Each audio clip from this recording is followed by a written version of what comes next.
Yeah, what up YouTube? It's your boy Denali, back at you with another G35 maintenance video, I guess you could say. In this one we are doing an oil change, first oil change since I got the car. I'm gonna throw in some Castrol GTX with the Quaker State filter. To be honest, people ask me my opinion on oil all the time. I say either Castrol GTX or Quaker State all the way. I've tried Pennzoil and a few other brands. I just don't really like the way that they work inside the engine. So what we gotta do is get to the oil filter, which you can see up here. There's the drain plug. Now there's a plastic cover, I'm assuming for aerodynamics on this magnificent piece of machinery, but as you guys can see, the oil filter is underneath the panel. So once again, this Nissan engineering requires me to do extra work just to do a simple task. So what you got to do is, hopefully the wind's not too bad. I don't know where the hell it's all coming from all of a sudden. What you got to do is remove your bolts. Now this piece is one piece that goes along the bottom, and then there's a second piece here. It appears that I have a couple zip ties, a couple self tappers, and a couple more screws here that don't really belong. So what I'm gonna probably do for today is take this cover off and probably just run without it.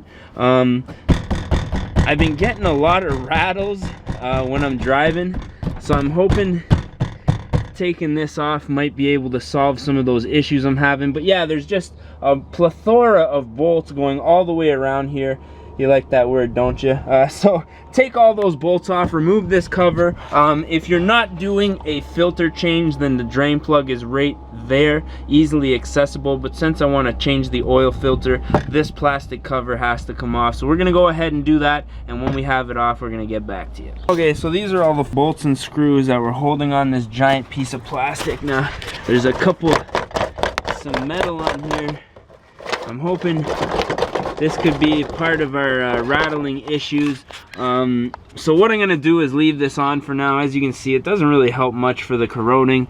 Still a little bit of rust here, so maybe we'll touch that up. But now that we got this off, we can access the oil filter and the drain plug with no problems.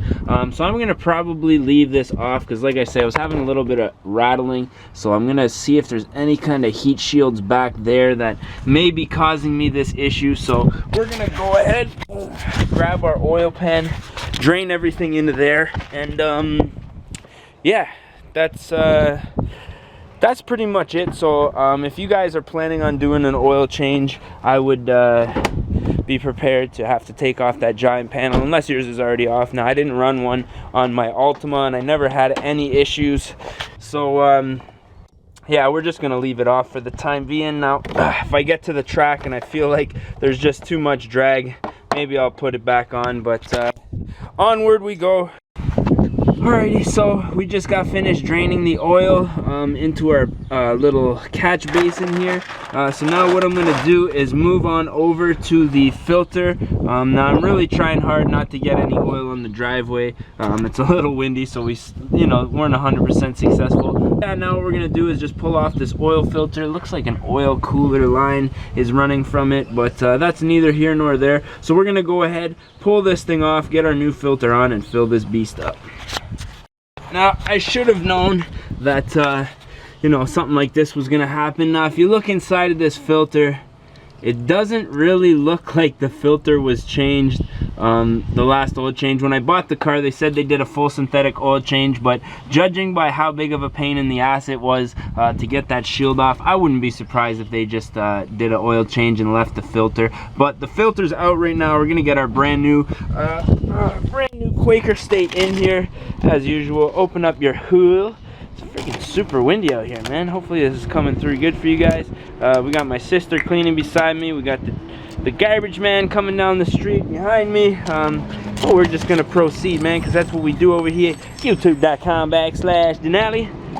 So yeah, what you want to do, get a little bit of oil on your finger and just lubricate this ring so that when it comes time to take it off, your filter is not stuck on there. This is just a little trick of the trade. For those of you guys who don't know, most of you probably have done your own oil change at some point, but just in case you haven't, it's just a little bit of a trick there. So now that that's all lubed up, we're gonna jump underneath the car, rusty lubed up, and just twist this biatch on here. I'm gonna put the camera down for a second. See if we can get a good angle here. Here we go. Hopefully that's not too Jesus-like with the light and everything.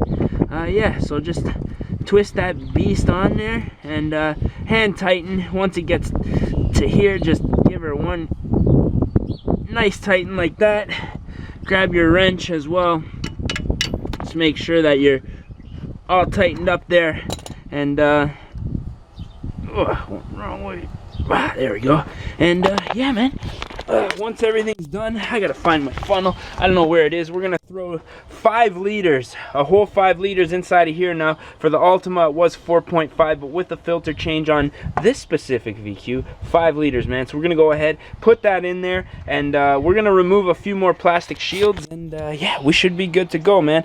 So I'm just gonna stop talking and fill this thing up, man. And last but not least, fill her up with your oil. Now, like I said, this one's gonna take 5 liters. So this is going to be the whole jug directly into the engine. So what I would suggest, because these VQs are prone to burning oil, what I'm going to do is actually fill up this jug with the oil that came out and see exactly how much it's burning. Now I already put 1 quart in since I got it, but they put in full synthetic, and I think that's going to burn a little bit quicker. I'm going back to just regular 5W30, what I was running in the Ultima. Never had any problems with that car. It was burning a bit of oil at first, but near the end there, it wasn't. Oil catch can doesn't look like it's got anything on the reader. There might be a little bit in the very bottom, but none that I can see. So yeah, I would just recommend a 5W30. Like my mechanic, when I first got my Ultima, I asked if he would suggest a full synthetic, and he said as long as you're using a brand name oil, that it was going to be adequate for the job. So there's 5 liters. We're gonna fire this thing up, let it run for a little bit, let it sit, and then check our oil level. But I'm pretty confident this is gonna be a wrap for the video. So as usual, I just want to say thank you all for watching. Don't forget to click like, subscribe, comment, all that good stuff, and gonna catch y'all at the next one, man.